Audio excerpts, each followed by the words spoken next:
power struggle going on about the direction of the Republican Party over everything from foreign policy to the role of national security to defunding Obamacare. And Texas freshman Senator Ted Cruz, well, he's right smack dab in the thick of all of it. He's only served in the Senate for less than 8 months, and he's brushed aside talk of 2016, but he may have an early edge anyway. The Tea Party favorite has been serving up more red meat than the Salt Lick. The Salt Lick, that's an amazing barbecue joint in his home state, if you haven't had the pleasure. Over the weekend, Senator Cruz won one of the first GOP straw polls for the 2016 race, and Senator Cruz joins me right now in studio. So exciting. Welcome to the lead. Good to have you here, sir. Jake, it's great to be with you. I have to say, by invoking the Salt Lick, you're making me hungry and wish I were back in Austin right now. Well, we all wish we were in Austin right now. I want to start right now. The Pope sat through 82 minutes of direct questioning, answering every question, and I'm hoping we can get through 8 minutes of it right now with direct answers. You're known for your candor. Your father... And I can promise you there will be nowhere near the wisdom that came from the Holy Father. Or from me as well. So your father is a preacher. He said in an interview that he used to tell you that God has destined you for greatness. Now, I know you're going to tell me that you're focused on your work in the Senate. I understand that. But in the name of candor, tell me what are some of the things going through your mind as you decide whether or not you're going to seek something else, something greater, as your father might say. Well, Jake, look, I love my dad. He's been my hero my whole life, but I suspect I'm not the only person who has had an overeager parent.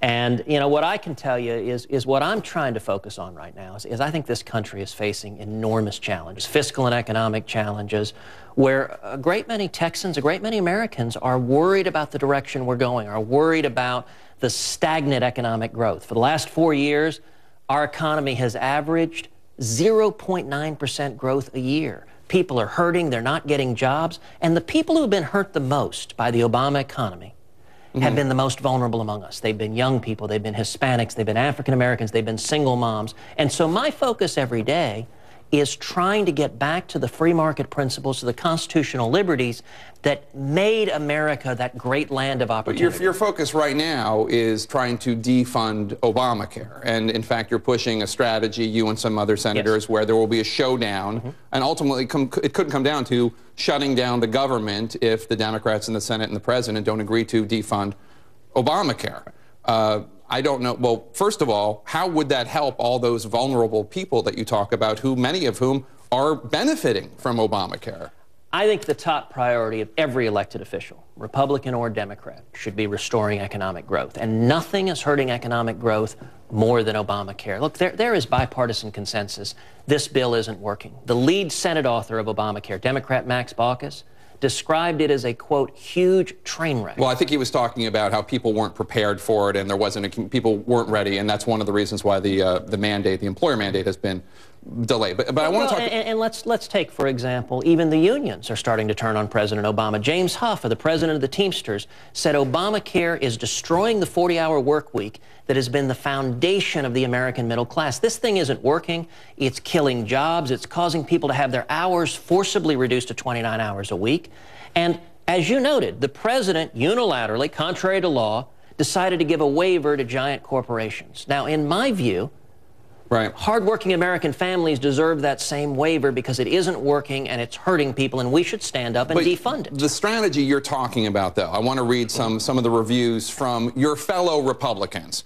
Congressman Tom Cole calls this a suicidal political tactic, the political equivalent of throwing a temper tantrum. Senator Richard Burr, a conservative from North Carolina, the dumbest idea I've ever heard of, he says.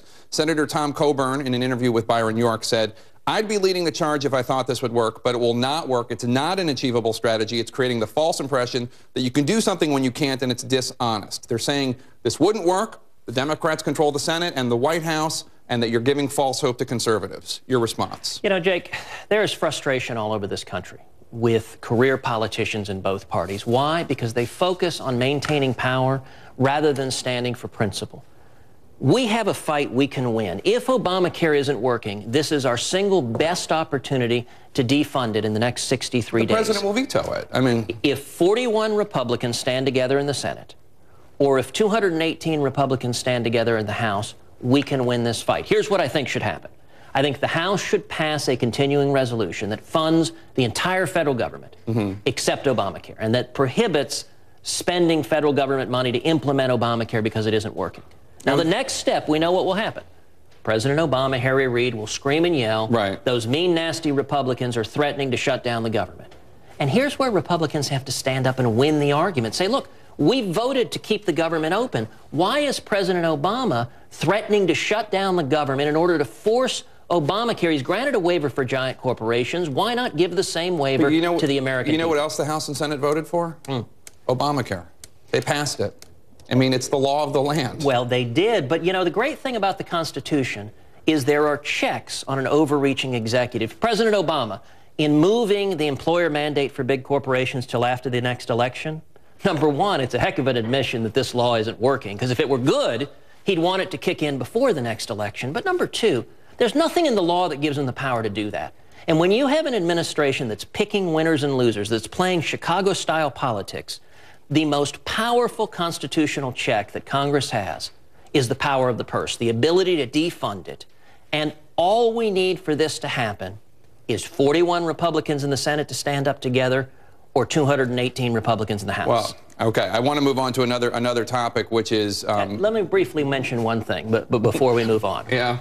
Which is, if it depends upon politicians in Washington, it ain't going to happen. The only way this is going to happen is if an army of grassroots Americans stand up. It's why this week was a national website was launched, don'tfundit.com, don'tfundit.com, because if we see thousands or millions of Americans calling their senators, calling their elected representatives, saying, don't fund this train wreck that is killing jobs and hurting our health care, that's the only way to get the elected representatives to listen to the people. I want to talk about a couple other topics before I let you go. There is this debate, this other debate between Republicans about the direction of national security in the Republican Party. Chris Christie, the governor of New Jersey, had this to say. Of libertarianism that's going through both parties right now and making big headlines, I think is a very dangerous thought. The strain of libertarianism, I imagine he's talking about not just Senator Rand Paul, but also you, being a dangerous thought. What's your view on that? Well, look, Governor Christie is certainly entitled to his views. He's entitled to respect his views. You know, he mentioned that the idea of protecting our privacy he thought was esoteric. And it seems to me that the Fourth Amendment, the Fifth Amendment to our Constitution, the protections of the civil liberties of Americans, they aren't esoteric. They're the foundation of this country. Principles of liberty in the Constitution are the foundation of this country. And one of the things that has been so dismaying about the Obama administration is we have seen a consistent onslaught on our constitutional rights, whether it's the First Amendment, and they're targeting reporters like the AP, like Fox News. More so than Bush? Absolutely, yes. Really? The degree of hostility to constitutional rights demonstrated by this administration is unprecedented. Yet you can go through literally one amendment at a time. First Amendment, targeting the press. I suspect you're not thrilled about targeting the AP or Fox News. I just think that when you look at what the Obama administration in relation to what the Bush administration has done, you can say that there are a lot of similarities. And I don't know what you were doing during the Bush years, but perhaps you were raising the same kind of protest about these things then. The NSA, there was warrantless wiretapping. Let me answer your question, what I was doing during the Bush years. I was the Solicitor General in Texas, the chief lawyer for the state in front of the U.S. Supreme Court. When President Bush was president, he signed an order that purported to order the state courts to obey the World Court. And on behalf of the state of Texas, I went before the U.S. Supreme Court and argued that the order from President George W. Bush was unconstitutional, that he had no authority to give away U.S. sovereignty. And we ended up winning 6-3 with the Supreme Court striking down Bush's order and concluding the World Court has no authority over our U.S. justices. I have many more questions. You're going to have to come back. Senator Ted Cruz, we really thank you for coming and sharing your views. Coming up next,